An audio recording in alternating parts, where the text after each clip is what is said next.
High বন্ধুরা, আজকে আলোচনা করব অ্যাজ এ সিনিয়র ক্লার্ক হিসেবে আমাকে কী কী কাজ করতে হয় বা সিনিয়র ক্লার্ক পোস্টে যখন তোমরা জয়েন করবে তোমাদের অ্যাকচুয়ালি কী কী কাজ করতে হবে।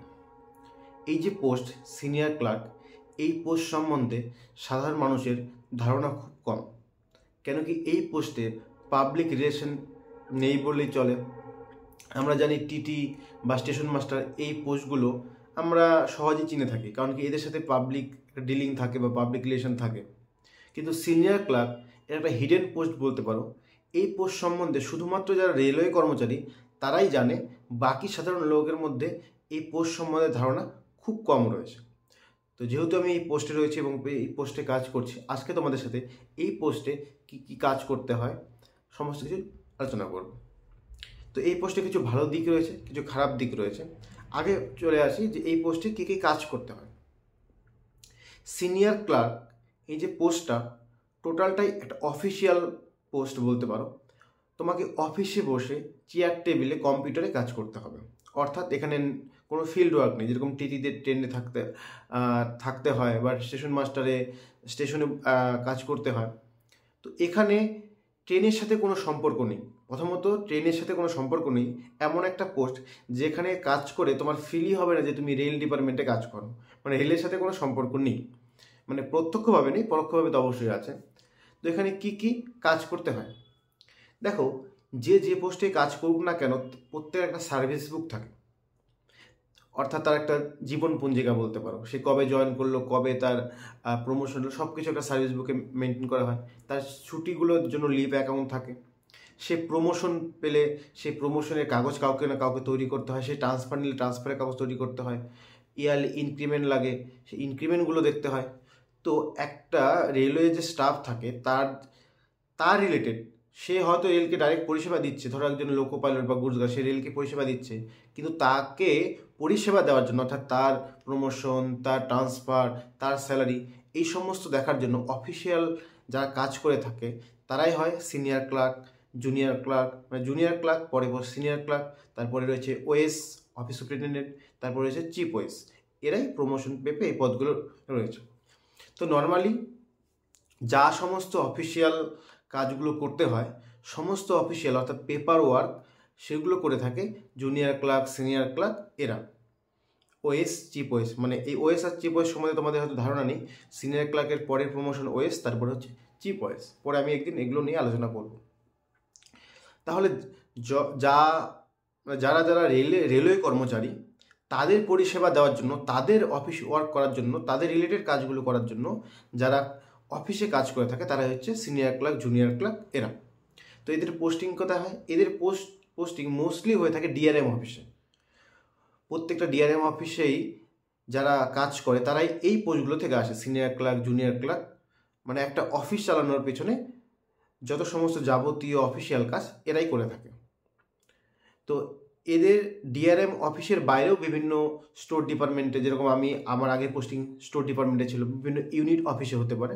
তবে সেখানে খুব কম, একজন দুজন হয়ে থাকে, বা ম্যাক্সিমামটাই পোস্টিং হয়ে থাকে ডিআরএম অফিসে বা হেডকোয়ার্টারে হতে পারে। যেরকম ইস্টার্ন হেডকোয়ার্টার কলকাতাতে, ফেয়ারলিতে, নর্থ ফ্রন্টিয়ার রেলওয়েতে, মালিগাঁও, গুয়াহাটিতে। তো ডিআরএম বা হেডকোয়ার্টারে হয়ে থাকে মেনলি। তো এদের বিভিন্ন ধরনের বললামই কী কী কাজ করতে হয়। তো আমি আগে যখন আসানসোলে ছিলাম তখন আমি স্টোর ডিপার্টমেন্টে ছিলাম, ইলেকট্রিক। স্টোর ডিপার্টমেন্টে বিভিন্ন বিল হওয়া থেকে শুরু করে বিভিন্ন চিঠি করা, সেগুলো কাজ করতে হতো। এখন আমি আছি আলিপুরদুয়ার ডিআরএম অফিসে, পার্সোনাল ডিপার্টমেন্ট। দেখো রেলের বিভিন্ন ডিপার্টমেন্ট রয়েছে, মেকানিক্যাল ডিপার্টমেন্ট, ইলেকট্রিক্যাল ডিপার্টমেন্ট, তো এরকম ইঞ্জিনিয়ারিং ডিপার্টমেন্ট, এরকম বিভিন্ন ধরনের ডিপার্টমেন্ট রয়েছে। তার মধ্যে এই যে বললাম একটু আগে সার্ভিস বিভাগ বা জীবন পঞ্জিকা, তো প্রত্যেকটা স্টাফেরই সার্ভিস বুক থাকে। তাদের যে সার্ভিস বুক মেনটেন করা, তাদের প্রমোশন, তাদের ট্রান্সফার, এগুলো দেখার জন্য একটা ডিপার্টমেন্ট থাকে যার নাম হচ্ছে পার্সোনাল ডিপার্টমেন্ট বা কার্মিক বিভাগ বলা হয়।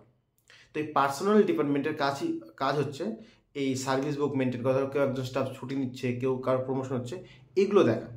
তো আমি বর্তমানে পার্সোনাল ডিপার্টমেন্টে আছি এবং আমি বর্তমানে ডিল করছি লোকো পাইলট, যেটা এএলপি, অ্যাসিস্ট্যান্ট লোকো পাইলট। তাদের সার্ভিস বুকগুলো বা তাদের রিলেটেড কাজগুলো আমাকে দেখতে হয়। তো হয়তো আমি এখন এটা দেখছি, পরবর্তীতে আমাকে অন্য ডিপার্টমেন্ট মানে অন্য কারো সার্ভিস বুক দেখতে হবে বা অন্য কিছু দেখতে হবে, আলাদা আলাদা এগুলো চেঞ্জ হতে থাকে। তো বর্তমানে আমি যেটা দেখছি সেটা তোমাদের সাথে শেয়ার করলাম। তো এই পার্সোনাল ডিপার্টমেন্টে আমাকে লোকো পাইলট বা অ্যাসিস্ট্যান্ট লোকো পাইলটদের লিভ দেখতে হয়, তাদের হচ্ছে ট্রান্সফার, তাদের প্রমোশন রিলেটেড কাজগুলো টুকটাক টুকটাক করে আমি দেখছি আর কি। অ্যাকচুয়ালি আমার অফিসে আরও যারা আমার সিনিয়র রয়েছে তারাই এই কাজগুলো করে থাকে, আমি তাদের সাথে সাথে এই কাজগুলো এখন শিখছি, কারণ কি আমি যেহেতু নতুন, তো লিভ অ্যাকাউন্ট বিভিন্ন ধরনের জিনিসগুলো করতে হচ্ছে। তো এই হচ্ছে আমার কাজ। তখন তোমার যদি পোস্টিং কথা কথা হয়ে থাকে স্টোর ডিপার্টমেন্ট, তোমাকে স্টোর রিলেটেড কাজ করতে হবে।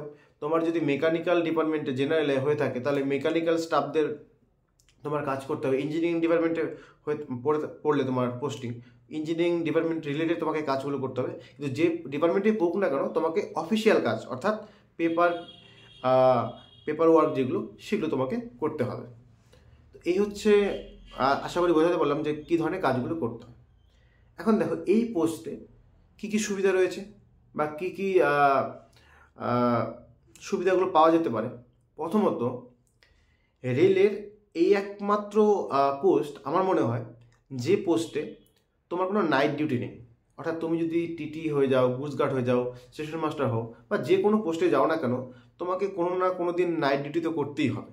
কারণ কি রেল 24/7 আওয়ার্স সার্ভিস দিয়ে থাকে, আর তুমি যেহেতু সেখানে প্রত্যক্ষভাবে জড়িত তোমাকে তো নাইট ডিউটি কখনো না কখনো করতেই হবে। কিন্তু যেহেতু সিনিয়র ক্লার্ক, জুনিয়র ক্লার্ক যারা তারা অফিস রিলেটেড কাজ করে থাকে, প্রত্যক্ষভাবে ট্রেনের সাথে বা রেলের সাথে সম্পর্ক নেই, তো সেই জন্য আমাদের নাইট ডিউটির কোনো ব্যাপার থাকে না। তো এখানে তোমাকে কোনো নাইট ডিউটি করতে হবে না। এবং দ্বিতীয়ত, ন্যাশনাল হলিডে বা জেনারেল যে হলিডেগুলো হয়ে থাকে সেই হলিডেতে তুমি ছুটি পাবে।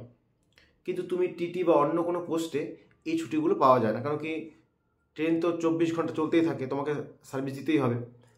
কিন্তু এই সিনিয়র ক্লার্ক পোস্টে বা যারা ডিআরএম অফিসে যাদের পোস্টিং রয়েছে তারা এই ছুটিগুলো পেয়ে থাকে, অর্থাৎ জেনারেল হলিডেগুলো পেয়ে থাকে। নর্মালি জেনারেল হলিডে 16টা পাওয়া যায় ডিআরএম অফিসে, তো 16টা জেনারেল হলিডে আমরা পেয়ে থাকি। এবং তার সাথে ডিআরএম অফিসে যদি পোস্টিং হয় তাহলে শনিবার এবং রবিবার দুদিন অফ থাকে, তো দুদিন করে তুমি ছুটি পাবে, শনিবার রবিবার। নর্মালি শনিবার রবিবার ছুটি এবং 16টা জেনারেল হলিডে পাওয়া যায়। তার সাথে ছুটির কথা যদি বলি, সিএল যেগুলো হয় 8টা সিএল এবং 2টো আরএইচ বা রেস্ট্রিক্টেড হলিডে থাকে, অর্থাৎ সব মিলে 10টা সিএলের মতো পাওয়া যায়। এবং তার সাথে ইএল বা যেটাকে এলএপি বলা হয় সেটা 30টা এলএপি পাওয়া যায়। নর্মালি ছুটিগুলো সবাই পায়, কিন্তু যারা রানিং স্টাফ, ধরো loco pilot, goods guard, TT, তারা এই ছুটিগুলো সবসময় অ্যাভেল করতে পারে না, কেন কি তাদের সার্ভিস দিতে হয়। কিন্তু যারা অফিস ওয়ার্ক করে বা ডিআরএম অফিসে পোস্টেড, তারা এই ছুটিগুলো অ্যাভেল করতে পারে। এই হচ্ছে ওয়ার্ক রিলেটেড বললাম বা ছুটি। আর হ্যাঁ, এই একটা পোস্ট যেটা পুরোটাই অফিসিয়াল পোস্ট, অর্থাৎ রেলের সাথে তোমার প্রত্যক্ষভাবে কোনো সম্পর্ক নেই। তোমার কাজ হচ্ছে রেলওয়ে স্টাফদের পরিষেবা দেওয়া বা রেলওয়ে স্টাফদের সার্ভিস প্রোভাইড করা। তোমাকে ডিল করতে হবে রেলওয়ে স্টাফদের সাথে। সাধারণ যে পাবলিক বা সাধারণ যে জনসাধারণ, তাদের সাথে তোমার কোনো সম্পর্ক নেই, কাজের কোনো সম্পর্ক নেই। এই হচ্ছে এই একটা পোস্টের সুবিধা বলতে পারো বা এর কাজ বলতে পারো। এখন দেখো, এর অসুবিধাও কিছু রয়েছে। অসুবিধা বলতে, যেহেতু তোমার নাইট ডিউটি করতে হবে না, তো তোমার কোনো নাইট ডিউটি অ্যালাউন্স যেটা পাওয়া যায় সেটা তুমি পাবে না। এখানে যেহেতু একটা অফিস টাইম 10টা থেকে 6টা, তো তোমাকে অফিস ওয়ার্ক করতে হবে, এখানে কোনো ওভার টাইম নেই, তো ওটি পাবে না। স্টেশন মাস্টার বা ধরো স্টেশন মাস্টার নয়, গুডস গার্ড, লোকো পাইলট, এরা কিলোমিটার অ্যালাউন্স পেয়ে থাকে, তুমি সেগুলো কিছু পাবে না। অর্থাৎ তোমার স্যালারিটা একটা ফিক্স স্যালারি থাকে, যেখানে টিটি, গুডস গার্ড বা লোকো পাইলটদের স্যালারিটা আপ ডাউন করতে থাকে বা বাড়তে থাকে, তো তাদের ডিউটির ওপর ডিপেন্ড করে। কিন্তু এখানে তোমার ডিউটিটা যেহেতু ফিক্সড, তোমার স্যালারিটাও এখানে ফিক্স থাকবে। এই হচ্ছে মানে অসুবিধা বলতে পারো। যেহেতু তুমি যেমন কাজ করবে তেমন, আমি অসুবিধাও বলবো না এই জিনিসটাকে, কারণ কি loco pilot, goods guard, TT এদের কাজটা আরও অনেকটা অন্যরকম, মানে একটু হার্ড ওয়ার্কিং বলতে পারো বা চ্যালেঞ্জিং কাজ বলতে পারো। তো তার জন্য তাদের স্যালারিটাও বেশি আসে, প্রত্যেকটা কাজের উপর ডিপেন্ড করেই স্যালারি আসে। এখানে ভালো খারাপের কোনো ব্যাপার নেই, যার যেটা ভালো লাগবে সে সেই পোস্টেই কাজ করবে। আমি শুধু এই পোস্ট সম্বন্ধে তোমাদের একটা ধারণা দিতে চাইছি, কেন কি আমরা এক কথায় টিটিকে চিনি, এক কথায় স্টেশন মাস্টারকে চিনি, এক কথায় গুডস গার্ডকে চিনি, কিন্তু বাকি সিনিয়র ক্লার্ক এই পোস্টটা সম্বন্ধে অ্যাকচুয়ালি আমার নিজেরও ধারণা ছিল না আমার চাকরি পাওয়ার আগে, কেন কি এই সম্বন্ধে আমরা জানিই না। তো স্বাভাবিকভাবে ধারণা থাকবেও না। তো এই পোস্টে প্রমোশনও আছে, পোস্টে সিনিয়র ক্লার্ক থেকে ওএস, তারপর চিফ ওএস হওয়া যায় বা হতে পারবে। এবং সাবেকি ভাষায় এই পোস্টটাকে মানে সিনিয়র ক্লার্ক হওয়ার পরে ওএস চিফ ওএসদের অফিসে বাবু বলা হয় বা বড় বাবু বলা হয়। তো অ্যাকচুয়ালি বাবু এই নামটা আমার খুব ভালো লাগে না, মানে কেউ এসে বড় বাবু বা বাবু বলবে। তো যাই হোক, এটা আগেকার থেকে চলে আসছে, এটা আমি তোমাদের জানালাম যে অফিসে দেখবে মানে যারা রেলওয়ে স্টাফ তারা এই পোস্টগুলোকে সবাই বাবু বা বড় বাবু বলে সম্বোধন করে, যারা চিফ পোস্ট থাকে তাদের বড় বাবু বলে সম্বোধন করে। আরও আরেকটা জিনিস বলি, দেখো শনি রবিবার তো ছুটি পাওয়া যায়, তবে আমি এই অফিসে এসে একটা জিনিস লক্ষ্য করলাম, যারা সিনিয়র রয়েছে আমার, তারা শনিবার রবিবার এসেও কাজ করে। তাদের কিন্তু কেউ প্রেশার ক্রিয়েট করে না যে কাজ করতে হবে, কিন্তু তারা অ্যাকচুয়ালি অনেকদিন থেকে কাজ করছে এবং তাদের উপর একটা রেসপন্সিবিলিটি থাকে, এবং সেই দায়িত্বের কারণেই তারা এসে শনিবার রবিবারেও নিজেদের মতো কাজ করে যায়। মানে তাদের কোনো বলা হয়নি যে শনিবার রবিবার কাজ করতে আসতে হবে, তারা কাজ করতে করতে অভ্যস্ত এবং তারা তাদের দায়িত্বের জন্য অনেকে এসে কাজ করে যায়। তো সেটা স্বাভাবিকভাবে একটা সময় পরে দায়িত্ব যখন চলে আসে অনেকে আসে, সেটা কাজ করে।